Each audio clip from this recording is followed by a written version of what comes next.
এই একটি মাত্র ভর্তা এক প্লেট গরম ভাতের সাথে খেলে বিশ্বাস করেন আর কিছুই লাগবে না, মন প্রাণ তৃপ্ত হয়ে যাবে। তাহলে আর দেরি কেন, চলুন শুরু করি আজকের স্পেশাল রেসিপি চিংড়ি দিয়ে বরবটি ভর্তা। প্রথমে নিয়ে নিন 200 গ্রাম বরবটি, এইভাবে ছোট ছোট করে কেটে নিন। এবার বরবটি স্টিম করে নিন, কিন্তু খেয়াল রাখবেন ঢাকনা দেওয়ার দরকার নেই, ঢাকনা দিলে বেশি স্টিম হয়ে যাবে, তখন কিন্তু বরবটি নরম হয়ে যাবে। এবার হালকা স্টিম হয়ে গেলে নামিয়ে নিন।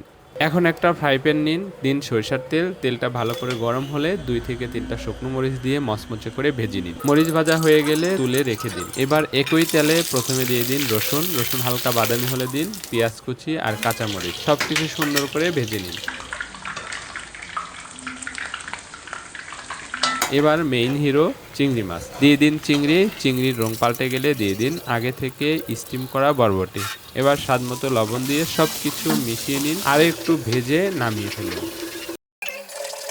এখন পাটায় বা ব্লেন্ডারে নিন ভাজা শুকনো মরিচ, তার সাথে এই বরবটি চিংড়ির মিশ্রণ ভালো করে পিষে নিলেই হয়ে গেল একদম ঝাল ঝাল জম্পেশ বরবটি চিংড়ির ভর্তা। একবার এই ভর্তা খেলে মাছ মাংস খাওয়ার ইচ্ছাই মিলিয়ে যাবে। এক প্লেট গরম ভাত সাথে এই ভর্তা, বলতো জীবনে আর কি বা চাই। বন্ধুরা একবার বানিয়ে দেখুন আর খেয়ে আমাকে মনে করবেন, আহা কি মজা।